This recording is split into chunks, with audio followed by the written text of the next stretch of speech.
السلام علیکم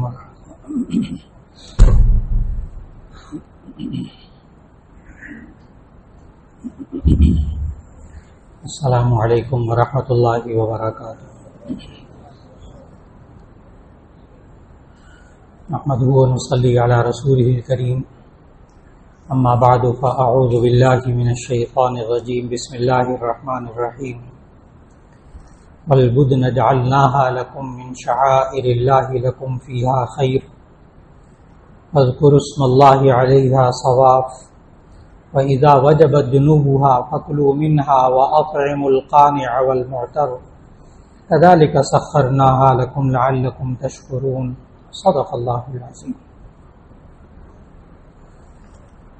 اللہ رب العزت نے قرآن مجید میں بعض چیزوں کو اللہ کی نشانیاں قرار دیا ہے، یعنی شعائر اللہ، اللہ کی نشانیاں۔ ان چیزوں کو اللہ تعالیٰ نے نشانی قرار دیا جو یا تو عبادت ہیں یا عبادت کے ساتھ ان کا تعلق ہے۔ جیسے اللہ تعالیٰ نے صفا اور مروہ، دو پہاڑیاں جن کے درمیان سعی کرتے ہیں ہر حاجی، ہر عمرہ کرنے والا، ان دونوں پہاڑیوں کو اللہ تعالیٰ نے اپنی نشانی قرار دیا۔ ان الصفا والمروۃ من شعائر اللہ، بے شک صفا اور مروہ یہ اللہ کی نشانیاں ہیں۔ ومن حج البیت او اعتمر فلا جناح علیہ ان یطوف بہما، تو کوئی حرج نہیں جو کوئی عمرہ یا حج کرنے آئے تو ان کے درمیان چکر لگائیں، اس لیے سعی کرنا واجب ہے۔ اسی طرح اللہ تعالیٰ نے قرآن مجید میں عبادات جتنی ہیں ان سب کو اللہ کی نشانیاں قرار دیا۔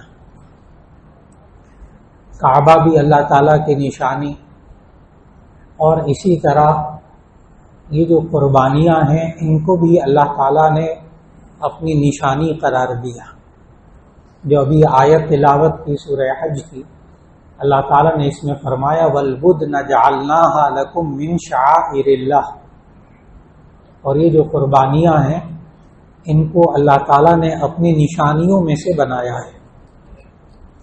فاذکروا اسم اللہ علیہا صواف، تو تم ان پر اللہ کا نام لو، ان جانوروں پر اللہ کا نام لو۔ فَإِذَا وَجَبَتْ جُنُوبُهَا، جب ان کو تم پہلو کے بل لٹا لو یعنی قربان کر لو، فَكُلُوا مِنْهَا وَأَطْعِمُوا الْقَانِعَ وَالْمُعْتَرَ، تو تم اس میں سے خود بھی کھاؤ اور مالدار کو بھی کھلاؤ، محتاج کو بھی کھلاؤ۔ فَكُلُوا مِنْهَا أَطْعِمُوا الْقَانِعَ وَالْمُعْتَرَ، تم اس میں سے خود بھی کھاؤ، وَأَطْعِمُوا الْقَانِعَ والمعتر، تنگ دست کو اور مالدار دونوں کو کھلاؤ۔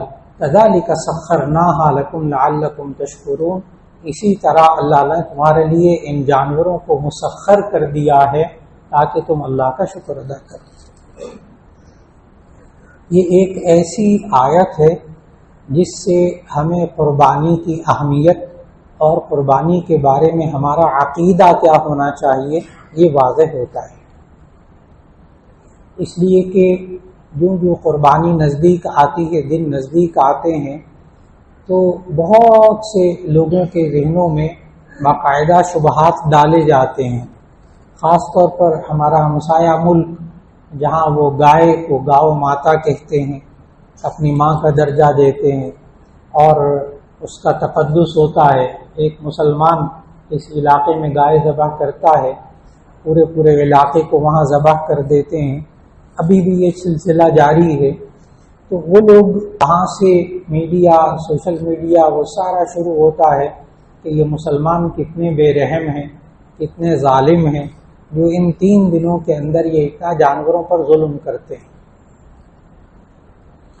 اس سوال کا جواب بھی آج خاص طور پر مسلمان ذہن رکھنے والوں کو بہت دینا ضروری ہے، اس لیے کہ عید کے دن بہت جگہوں میں ایسا ہوتا ہے کہ لوگ پلاؤ بھی کھا رہے ہوتے ہیں، باربیکیو بھی کھا رہے ہوتے ہیں اور کباب بھی کھا رہے ہوتے ہیں، ساتھ ساتھ یہ بھی کہہ رہے ہوتے ہیں ویسے ہے بڑا ظلم، کھا بھی رہے ہوتے ہیں مسلمان پڑھے لکھے قابل لوگ، ہے بڑا ظلم، وجہ وہی ہے کہ ان کو قربانی کی حقیقت ذہن میں نہیں۔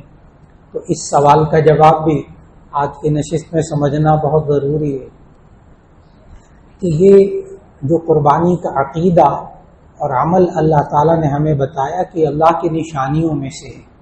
ہم جانور کو ذبح کرتے ہیں اللہ کے حکم سے، بطور عبادت ذبح کرتے ہیں، بطور عبادت قربانی کرتے ہیں، اور یہ ہر شخص پر واجب نہیں ہوتی۔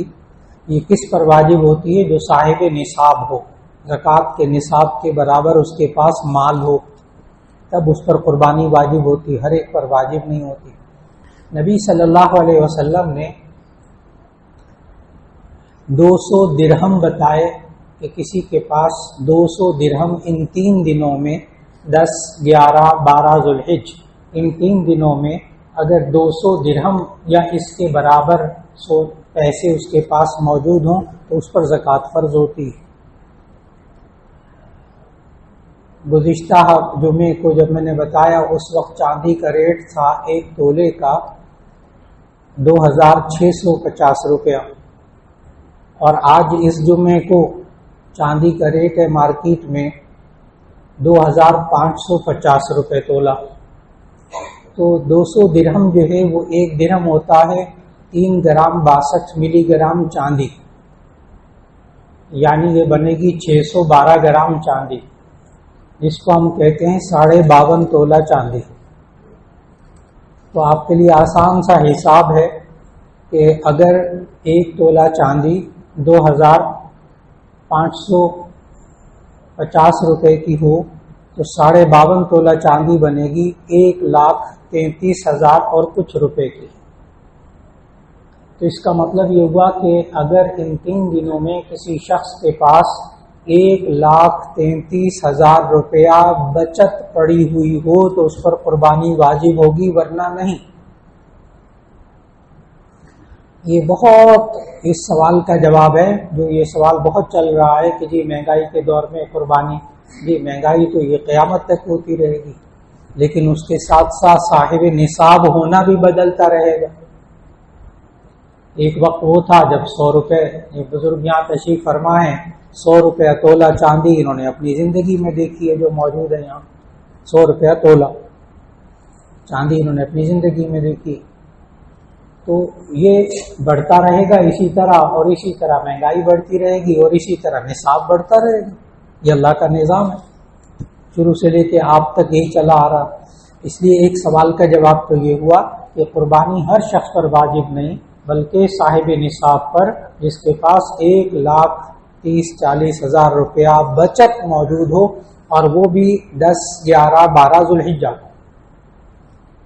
اس پر قربانی واجب ہوگی۔ اور پھر قربانی اسی شخص پر واجب ہے جو اس کا مالک ہے۔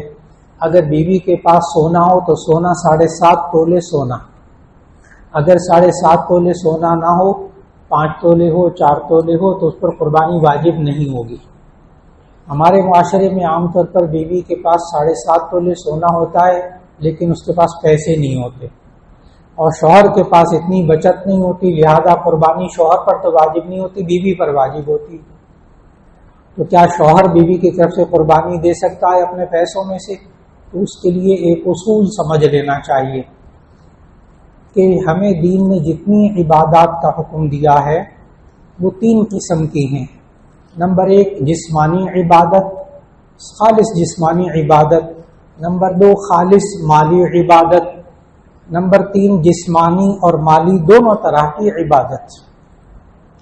جو جسمانی عبادت ہے جیسے نماز، روزہ، وہ کسی دوسرے کی طرف سے ادا نہیں کی جا سکتی، یہ والی عبادت، جسمانی عبادت دوسرے کی طرف سے کبھی بھی نہیں کر سکتے، نہ کسی کی طرف سے روزہ رکھ سکتے ہیں، نہ کسی کی طرف سے نماز پڑھ سکتے۔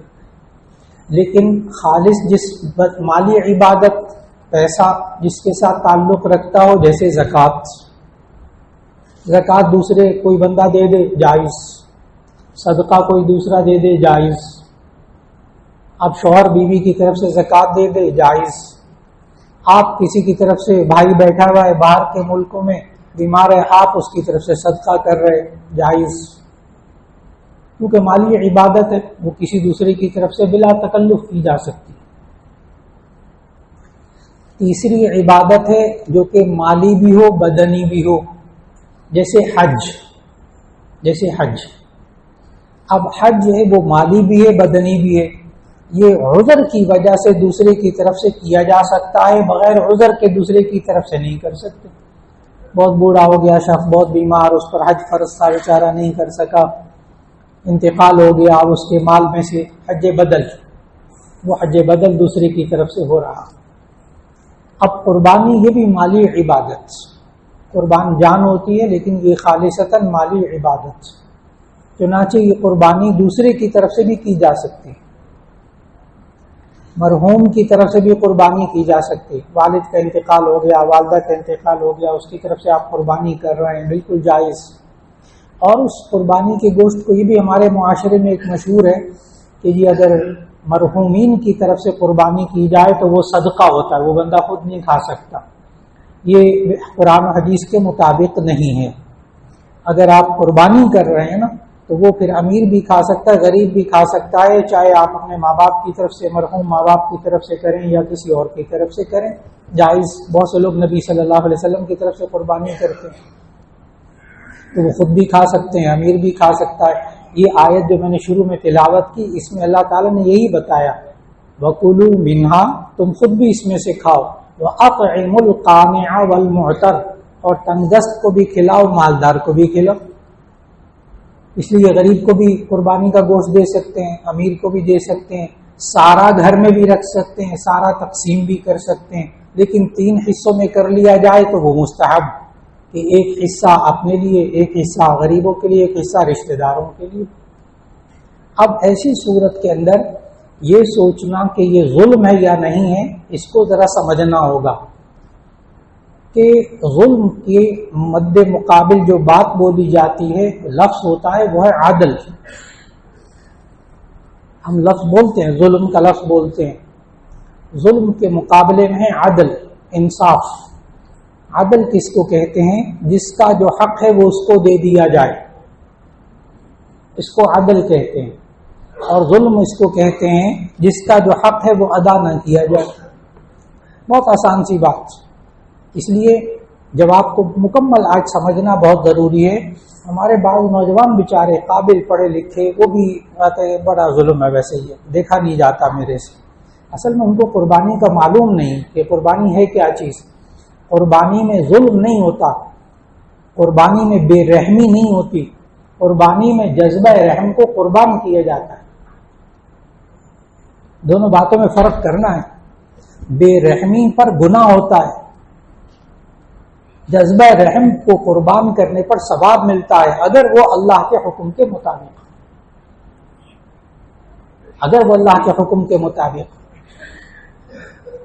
اس لیے جانوروں پر بے رحمی، جیسے نبی صلی اللہ علیہ وسلم نے سمجھایا کہ جانوروں کے آداب اتنے نبی صلی اللہ علیہ وسلم نے سمجھائے ہیں کہ ایک حدیث میں فرمایا کہ ایک خاتون نے بلی پالی اور اس کا خیال نہیں رکھا کھانے پینے کا، یہاں تک کہ وہ مر گئی۔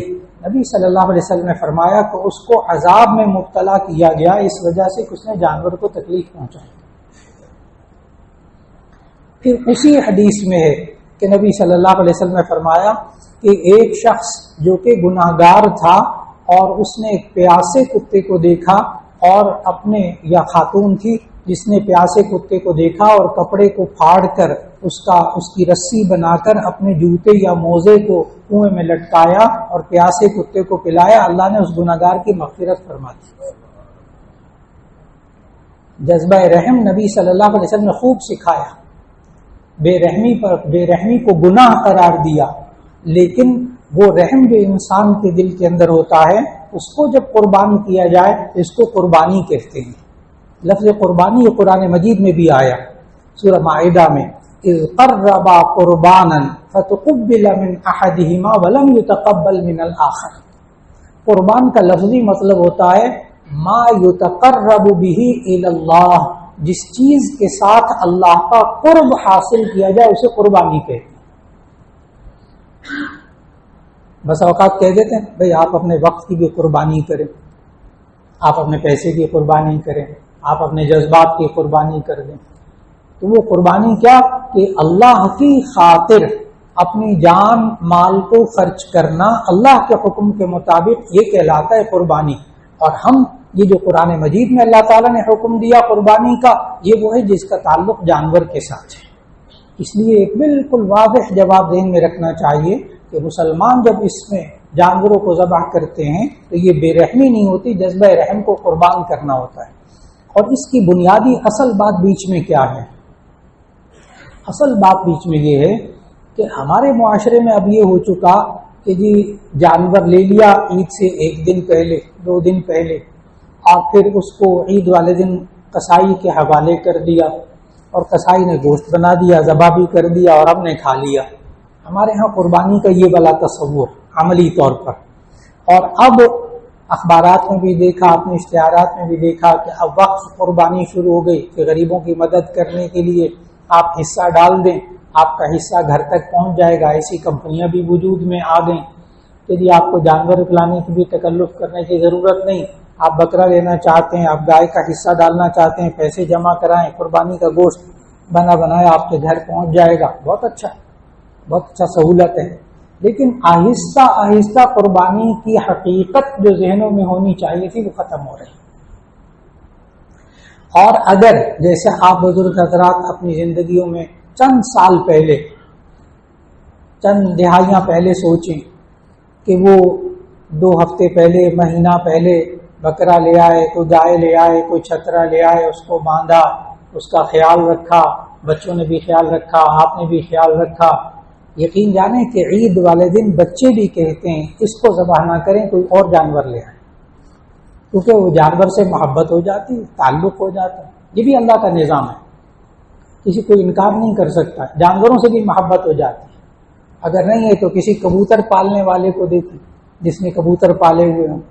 نوجوان ہوتے ہیں کبوتر پالتے ہیں، گھر میں داخل ہوتے ہیں، اسکول سے آتے ہیں، کالج سے آتے ہیں، ماں باپ کو سلام نہیں کرتے، پہلے کبوتروں کو جا کے دیکھتے ہیں. ہے غلط بات، لیکن میں جذبات بتا رہا ہوں. ماں باپ کو سلام نہیں کریں گے، کھائیں پیئیں گے نہیں، پہلے کبوتروں کو دیکھیں گے جا کے. اور اگر کوئی ایک آدھ کبوتر مر جائے یا چلا جائے، گم ہو جائے، تو کئی دن کھانا نہیں کھاتا بچہ، نوجوان بچہ. محبت ہوگی نا جانور سے. بالکل اسی طرح اگر جانور کو خود پالا جائے اور ایک آدھ مہینہ 2 مہینے اپنے پاس رکھا جائے اور اپنی جان اس پر لگائی جائے، پیسہ بھی لگایا جائے، اور بچوں کو بھی گھر میں بھی سارے اس میں انوالو ہو جائے، سارے اس کا خیال رکھیں، تو پھر ایسا بندہ جس کو اس جانور سے واقعی محبت ہو جائے، وہ عید کے دن وہ جانور ذبح کرنے کے بعد دوپہر کو اس میں سے پلاؤ نہیں کھائے گا. اس کی ہمت نہیں ہوگی. 1-2 دن بعد پھر طبیعت ذرا سنبھل جائے گی، پھر کھا لے گا. ایک دم نہیں کھا سکے گا. قربانی کی وہ والی چیز کہ اس نے کیا چیز قربان کی اللہ کی راہ میں. اے اللہ جس طرح یہ جانور، اے اللہ تیرے حکم سے میں قربان کر رہا ہوں، اے اللہ کسی وقت میں تو جان مانگے گا تو میں جان بھی قربان کر دوں گا، اور اے اللہ ابھی تمہیں مال قربان کر رہا ہوں. یہ وہ چیز. لہذا قربانی کا گوشت اس کو صدقہ نہیں کہنا چاہیے، یہ ہدیہ ہوتا ہے. ایک تو یہ بات. دوسری بات کہ قربانی کا گوشت آپ غیر مسلم کو بھی دے سکتے ہیں، یہ ہدیہ ہے. زکوٰۃ اور صدقات واجبہ نہیں دے سکتے غیر مسلم کو، لیکن آپ قربانی کا گوشت، یہ بھی بہت سوال ہوتا ہے آج کل. گھر میں کام کرنے والی ہیں، فلاں ہے، غیر مسلم ہے، تو کیا ان کو زکوٰۃ، یہ قربانی کا گوشت دیا جا سکتا ہے؟ جی ہاں، سری پائے دیے جا سکتے ہیں، قربانی کا گوشت دیا جا سکتا ہے، بالکل جائز. اور اس میں ہمارا جو آج کل ذہن بن چکا نا، وہ اصل میں قربانی کے بارے میں کہ گوشت اتنا زیادہ ہوتا ہے، یہ سوال بھی دور جدید کا، اتنا زیادہ گوشت ہوتا ہے، کیا ضرورت قربانی کرنے کی؟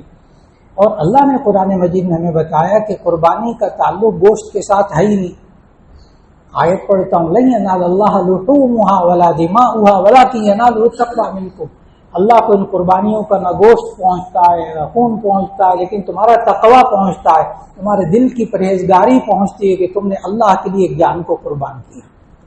اللہ اسے قبول کرتا ہے. اس لیے گوشت زیادہ ہوتا ہے، یہ صرف ان علاقوں کا خیال ہے جن علاقوں میں قربانیاں زیادہ ہوتی ہیں۔ اگر ہمت کر کے چند باتوں کا خیال کر لیا جائے تو انسان کو قربانی کے گوشت کے ضائع ہونے سے بھی بچت ہو جائے گی، اور اس کی حقیقت بھی اس کو معلوم ہوگی کہ اس میں غربا کا کتنا خیال کیا جاتا ہے۔ اس لیے کہ بعض حضرات یہ بھی سوال کر رہے ہیں آج کل کہ گائے کا حصہ 25,000، بکرا 50-60 ہزار کا کم از کم، تو اتنا اگر کسی غریب کی مدد کر دی جائے، کسی بیوہ کی مدد کر دی جائے تو کیا وہ زیادہ بہتر نہیں ہے؟ اب دیکھیں نا، ہم بھی گوشت نہیں کھاتے، گھر میں کوئی گوشت نہیں کھاتا، وہ ہر ایک کو یورک ایسڈ ہوا ہوا ہے، ہر ایک کو فلاں ہوا ہوا ہے، ہارٹ کی تکلیف ہے، ہم تو کھاتے ہی نہیں گوشت۔ چل نہیں، یہ گوشت کے ساتھ تعلق قربانی کا نہیں ہے، لیکن اگر آپ نے قربانی کی ہے تو ایسی صورت میں ایک تو یہ بات ذہن میں رکھیے، اپنے ارد گرد جب آپ کسی ایسے شخص اور ایسے سروے کا مطالعہ کریں کہ پاکستان کے اندر کتنے لوگ قربانی کرتے ہیں، اس لاہور کے اندر کتنے لوگ قربانی کرتے ہیں، آپ کو بہت حیرت ہوگی، آپ کو بہت حیرت ہوگی کہ لاہور کی آبادی میں سے صرف 10%، 20% زیادہ سے زیادہ لوگ قربانی کر رہے جن پر واجب ہو گئی۔ بہت حیرت کی بات ہے۔ اور اگر یہی قربانی کا گوشت آپ کر رہے ہیں اپنے گھر میں، اور آپ کے صرف وہ عزیز و اقارب، قریبی عزیز و اقارب کی فہرست بنائیے کہ جن کے ہاں قربانی نہیں ہو رہی، اور فہرست بنا کر آپ خود چاہے بعد میں کھائیں، لیکن قربانی کرنے کے بعد اس کا گوشت بنا کر بڑے سلیقے سے اول وقت میں اپنے بچوں کو خود متوجہ کر کے ان کے گھروں تک، جو رشتہ دار ہیں قریبی، ان کے گھروں تک پہنچائیے، ان کے تاثرات دیکھیے، آپ کو قربانی کا اندازہ ہوگا کیا کیا ہے۔ یہ کر کے دیکھنے کی بات ہے کہ فکر کے ساتھ کہ ہم لوگ بعد میں کھانا کھا لیں گے، پہلے ان رشتہ داروں کے ہاں پہنچا دیں جن کے ہاں قربانی نہیں ہوئی، ان دوستوں کے ہاں پہنچا دیں جن کے ہاں قربانی نہیں ہوئی، ایک۔ نمبر 2، اپنے نوجوان بچوں کو تیار کر کے موٹر سائیکل پر، گاڑی پر تیار کر کے پیکٹ بنائیے گوشت کے، اور تھوڑا سا ماڈل ٹاؤن کے باہر آبادی سے، لاہور سے باہر نہیں میں کہہ رہا، ماڈل ٹاؤن کی آبادی سے چند آبادیوں جا کر دیکھیے گا، اور ان بچوں کو کہیں کہ جا کر، نوجوان بچوں کو کہ جا کر دروازہ کھٹکھٹائیں ان آبادیوں میں، اور جا کر گوشت دے دیں، اور پھر جو وہاں سے آوازیں سنیں نا تو اس کے بعد ان کا دل کرے گا کہ گھر میں جو پڑا ہوا گوشت ہے وہ بھی ہم نے جا کر تقسیم کرنا ہے۔ پھر سمجھ میں آئے گا کہ گوشت کیا چیز ہے، کہ دوسروں کو شریک کرنا اس کے اندر۔ آج کے معاشرے میں بہت کم مقدار ہے جو کہ قربانی کر رہی، جس پر قربانی فرض ہو رہی، واجب ہو رہی، بہت کم مقدار۔ اس لیے آج وقت کا تقاضا کہ اس قربانی کے گوشت کو تقسیم کرنے کی فکر کی جائے، اور خاص طور پر جن لوگوں نے قربانی نہیں کی ان کے گھروں میں قربانی کا گوشت پہنچانے کی فکر کی جائے۔ انشاءاللہ العزیز عید کا لطف آئے گا، اور جو جانور ذبح کیا اس کی قربانی کا ایک تصور اور غریبوں کی خدمت۔ رہا یہ کہ کیا یہ پیسہ خرچ کر کے ہم غریبوں کی مدد کر دیں؟ جی، آپ 50-60 ہزار کا، 70 ہزار کا، لاکھ روپے کا بکرا لینے کے بعد 25,000 گائے میں حصہ ڈالتے ہیں، باقی غریب کی مدد کرتے ہیں، اللہ ضرور قربانی قبول کر لے گا۔ لیکن اگر کوئی بندہ ان پیسوں سے قربانی نہ کرے، کسی غریب کی مدد کر دے، کسی بیوہ کی مدد کر دے، کسی بے روزگار کی مدد کر دے، یقیناً اس کو ثواب ملے گا، لیکن جو واجب قربانی نہ کرنے کا جو گناہ ہے وہ اس کے ذمہ رہے گا۔ میں بالکل یہ نہیں کہہ رہا کہ ثواب نہیں ملے گا غریب کی مدد کرنے کا، جی نہیں، اس کا ثواب ملے گا، وہ الگ ایک نیک کام ہے۔ جو چیز اللہ نے جہاں واجب اور فرض قرار دی ہے اس سے انسان ہٹے نہ، اس کے مطابق عمل کرے۔ اس لیے ضرورت ہے، وقت کی بہت بڑی ضرورت ہے کہ فرض اور واجب کو سمجھا جائے، اس کے بعد نفلی عبادات کو سمجھا جائے، پھر اس کے ساتھ ساتھ کوشش کی جائے کہ عید الاضحیٰ کا دن اور قربانی کے دن یہ سنت کے مطابق گزارے جائیں۔ اس کے لیے ابھی سے، چونکہ جب آپ اس وقت عید الاضحیٰ کے لیے پہنچے ہوں گے انشاءاللہ سینٹرل پارک میں عید کی نماز پڑھنے کے لیے عیدگاہ میں، وہاں اس وقت تک کچھ باتیں ایسی ہیں جو پہلے ہو چکی ہوں گی۔ نبی کریم صلی اللہ علیہ وسلم عید الاضحیٰ کو کیسے گزارتے تھے، اس دن کے اعمال۔ ایک تو یہ کہ نبی صلی اللہ علیہ وسلم عید الاضحیٰ کے موقع پر جلدی بیدار ہوتے تھے، جلدی اٹھ جاتے تھے، اور پھر اس کے بعد نبی صلی اللہ علیہ وسلم عید کے دن غسل کرتے تھے، اس لیے نہانا سنت، غسل کرنا سنت. نہاتا ویسے بھی ہے بندہ، ویسے ہی نہائے گا تو ویسے ہی نہائے گا، صرف نیت کر لے گا تو ثواب مل جائے گا سنت پر عمل کرنے کا. انما الاعمال بالنیات، اس لیے نہانا سنت. اس دن مسواک کرنا سنت، مسواک کرنا سنت.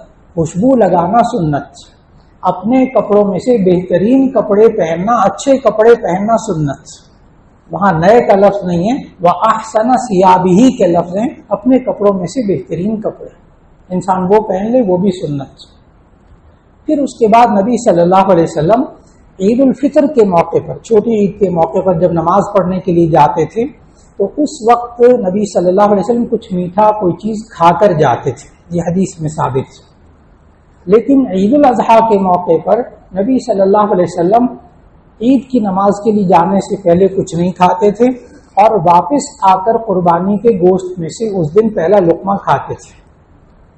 اب کسی نے دوسرے دن قربانی کرنی ہے، نہ انتظار کرے، کھا لے کوئی چیز، اپنے آپ کو مشقت میں نہ ڈالے. سنت غیر مؤکدہ، کہیں سے گوشت آ جائے قربانی کا اس سے انسان.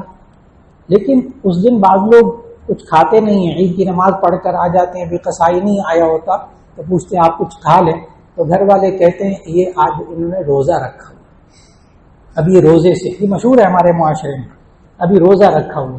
یاد رکھ لیجیے گا، عید کے دن روزہ رکھنا مکروہ تحریمی ہے، حرام کام کا گناہ ہے. سال کے کل 5 دن ہیں جن میں روزہ رکھنے سے نبی صلی اللہ علیہ وسلم نے منع کیا. کل 5 دن اس میں روزہ رکھنا مکروہ تحریمی. ایک عید الفطر کا دن، اس دن بھی روزہ رکھنا مکروہ تحریمی. اور 4 دن عید الاضحیٰ کے، 10، 11، 12، 13. ہمارے ہاں 3 دن قربانی ہوتی ہے لیکن ایام تشریق میں وہ بھی شامل ہے، 13ویں تاریخ. تو ان 5 دنوں میں روزہ رکھنے سے منع فرمایا اور فرمایا کہ یہ اللہ کی طرف سے مہمان نوازی کے دن ہے. فإنها ایام ضیافت اللہ. اب اللہ کہتا ہے کھاؤ، یہ بندہ کہتا ہے میں روزے سے ہوں، اب گناہ ہوگا اس کو. کیوں؟ اللہ کے حکم کو پورا کرنا ہے، اس لیے اس کو روزہ نہیں کہنا چاہیے اور اپنے آپ کو مشقت میں بھی نہیں ڈالنا چاہیے. پھر نبی صلی اللہ علیہ وسلم عید الاضحیٰ کو ادا کرتے تھے باوجود اس کے کہ مسجد نبوی موجود، اس کی اپنی فضیلت مسجد کی، لیکن نبی صلی اللہ علیہ وسلم کھلے میدان کے اندر عید الاضحیٰ اور عید الفطر کی نماز ادا کرتے تھے. اللہ جزائے خیر دے ماڈل ٹاؤن سوسائٹی کے ذمہ داران کو کہ انہوں نے اس کا بڑا شاندار نظم کیا کہ مسجد میں عید کی نماز نہیں ہوتی ماڈل ٹاؤن میں، بلکہ سینٹرل پارک میں ہوتی ہے. اور آپ حضرات کو معلوم کہ انشاءاللہ اس مرتبہ عید الاضحیٰ ٹھیک 7 بجے ادا کی جائے گی. عید کی نماز جماعت کھڑی ہو جائے گی 7 بجے، اور جو بیان ہے وہ انشاءاللہ شروع ہوگا 6:30 بجے. 6:30 بجے بیان شروع ہوگا اور ٹھیک 7 بجے انشاءاللہ عید کی نماز کھڑی ہو جائے گی. بہت بہترین انتظامات ہوتے ہیں، اللہ سب کو جزائے خیر دے جو تعاون کر رہا، کام کر رہا ہے اس میں. اور پھر نبی صلی اللہ علیہ وسلم اس سنت پر بھی عمل کیجیے کہ بجائے مسجد میں پڑھنے کے کھلے میدان میں. ہاں البتہ اگر بارش ہو، بارش کا موسم ہو جائے تو پھر اس وقت اسی وقت میں اسی ای بلاک کی مسجد میں اور باقی تمام مساجد جو ماڈل ٹاؤن کی ہے ان میں بھی 7 بجے عید کی نماز ہوگی بارش ہونے کی صورت میں. اور موسم ٹھیک رہا تو پھر انشاءاللہ سینٹرل پارک میں عید کی نماز ادا ہوگی، 7 بجے جماعت کھڑی ہو جائے گی انشاءاللہ. تو یہ بھی سنت.